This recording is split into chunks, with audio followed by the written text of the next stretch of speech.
This is NDTV.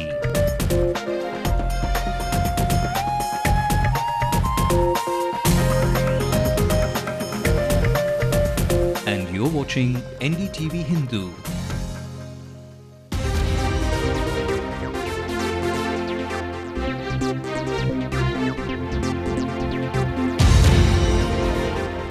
Good evening. The parents of 2011 sure have a lot to look out for. In short, the life of their dear little ones. Even if it's of a tiny tot like Ishan, who was kidnapped by his own maid, to a blossoming young teenager who's entered his college campus only to be driven to take his own life. Suicides at a tender young age upsets not just any parent, anyone who's lost his friend, his brother, and perhaps even one who was once a jolly good fellow. But what you and I see and hear around us can have a world of an impact, not just for us, maybe even an impact of a higher magnitude to a section who are hapless and helpless at certain points of their life, then which become the last thought of their life ever. Tonight on Headlines Now, Professor A. Marks, head of the fact-finding committee on a recent suicide, joins me on the show. Along with him is Dr. Lakshmi Vijaykumar, founder of the Sneha Suicide Prevention Center. Both of them join me to make some sense of what really goes into the minds of a young person when suicide crops up, and most importantly, what it takes to drive that thought far, far away before it gets too dangerous. I'm Evelyn Matthew, and these are the headlines now. The Chennai Super Kings take the steam off the Pune Warriors. Badrinath's big smashes help CSK climb up to number 2 spot. A young life cut short after lack of attendance and piling arrears drives him to death, not the first in a fortnight. The Congress and the DMK members disagree on the draft PAC report by Murali Manohar Joshi, allege he had a biased mind to destabilize the government. Has got a modified intention and a predetermined notion. Karunanidhi calls the CBI's interrogation of his wife and daughter as highly publicized, but promises to fight corruption charges on the legal front. The Amma captain combination pledges to take down the Sri Lankan president for his crimes in the separatist war against the LTTE. And what's the secret for life and beauty for newbie Amala Paul? The minor of Kollywood speaks to Ndtv-Hindu. My ambition in Tamil industry is to have my own identity, to create my own identity. So I'm looking forward for different character, obviously, challenging roles, performance-oriented roles, though glamorous. A quick scan of the rest of the day's stories before we get you all of that in detail. Dozens of flights cancelled. Air India's management cracks down on striking pilots and de-recognizes the union. Delhi police trace 18-month-old Ishan after his maid vanished with him.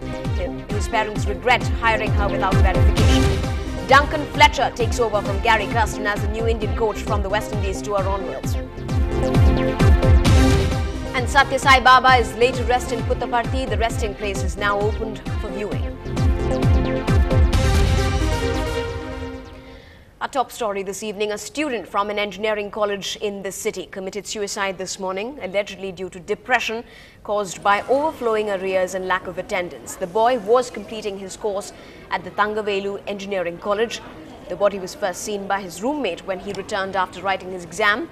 The victim is known to have had 9 arrears in 2 years, but the college authorities had in fact fixed up a meeting with the boy's father, who reportedly declined to comment or even appear for that meeting.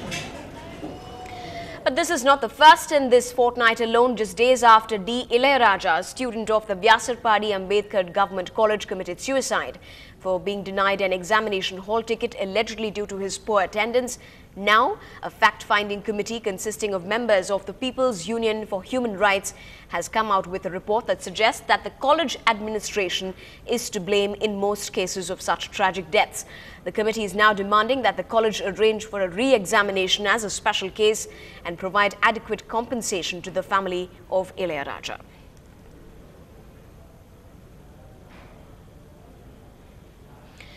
Joining me in the studio tonight is Professor A. Marks, head of the fact-finding committee for the suicide of that student from the Vyasarpadi Ambedkar Government College. Also joining me on the show tonight from our Hindu studios is Dr. Lakshmi Vijaykumar, founder of the Sneha Suicide Prevention Center, who joins us for that discussion tonight. First off, to you, Professor Marks, attendance and arrears. Are young adults of today taking all of this too seriously? Yes, nowadays most of the students are coming from educationally and socially backward communities, and they have many problems when they enter into the college. They are first generation students. There should be enough counseling facilities within the college, and there are stipulations and rules that should be followed strictly. For example, in every autonomous college, the UGC has stipulated that there should be a grievance redressal cell. In most of the colleges, that is not functioning. For example, in Vyasarvadi Ambedkar College also, there is no grievance redressal cell. And also, there should be an election conducted for the students' union, and if there is students' representatives, then if the grievances may be represented through their representatives to the administration. Right. In Vyasarvadi College also, there is no election was conducted for this academic year. These are all some of the structural problems which led the student to commit the suicide. Right. Dr. Lakshmi, just coming to you for a bit. The last time I spoke to you was before the board exams, when we were looking into cases of young school students perhaps taking this extreme step. Yeah. But just when you think that perhaps these young students of today are shaping up into mature adults, making informed decisions, exercising their voting rights, do you believe that this is all maybe taking them mentally and physically taking a strain on them? Do you believe then perhaps the college lecturer, the Guru-Shishya bond perhaps is now diminishing far too much? Yeah, definitely. The fact that youngsters, see, when they are in college in the first or second year, they are still an adolescent, and they have still not developed the ability to solve problems, ability to handle their emotions, and so they need to be nurtured at that time. And it is important that the child has or the young college student or adolescent has a place where they can talk about it, whether it is attendance or whether it is arrears. Anything which reduces the self-esteem, anything which induces shame in an adolescent can trigger a suicidal thought. So their self-esteem is very fragile at that time.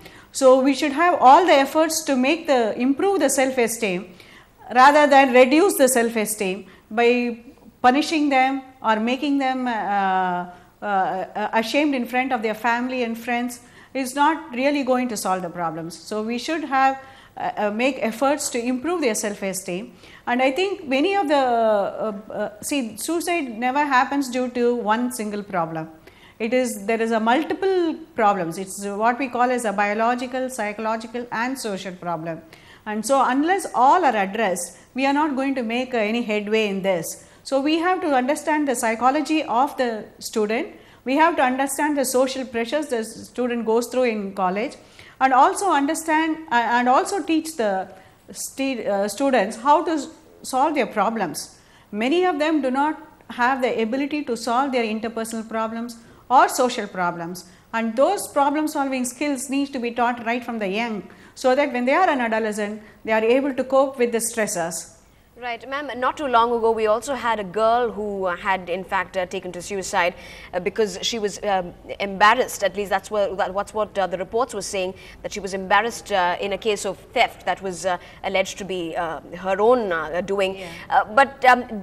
Do you have counsellors of your own then sent to city colleges, or are the ones at these institutions in our city and our state just for namesake then?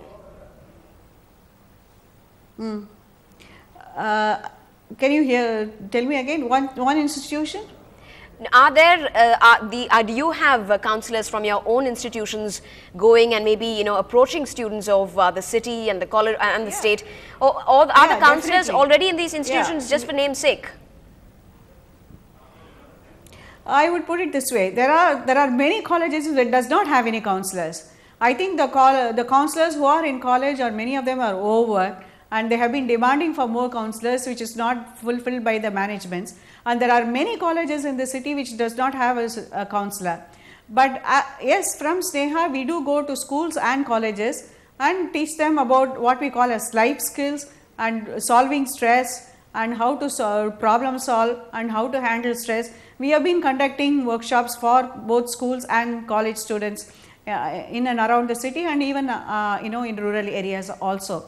But then it needs to be part and parcel of every college's manifesto. Right. Right, sir, to you as well, Professor Marks. Now the committee your committee, the one that you are in, has asked for a re-examination. You've also asked for a compensation, but that's definitely not going to fill in that vacuum of that child in that family, even in his own peer group. What more do you think should be done, as final thoughts, if you can tell me, what more do you think can be done so that we don't hear any more cases of Ilayarajas in our city and state?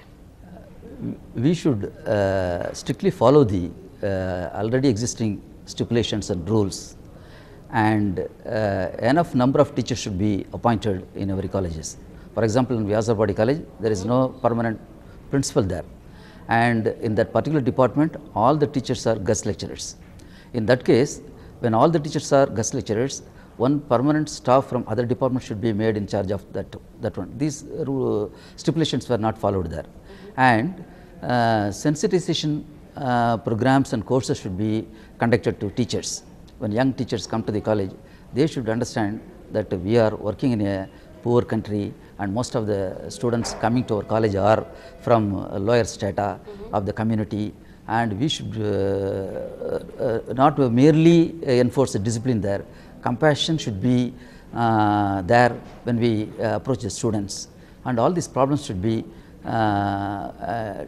taught to them, and they should be made sensitive to these social problems. Right, so a figure of authority more or less at government colleges, but the bottom line being that a bonding be there between the lecturers and the students of our city colleges today. Thanks very much indeed, Professor Marks and Dr. Lakshmi, for joining me on the show tonight.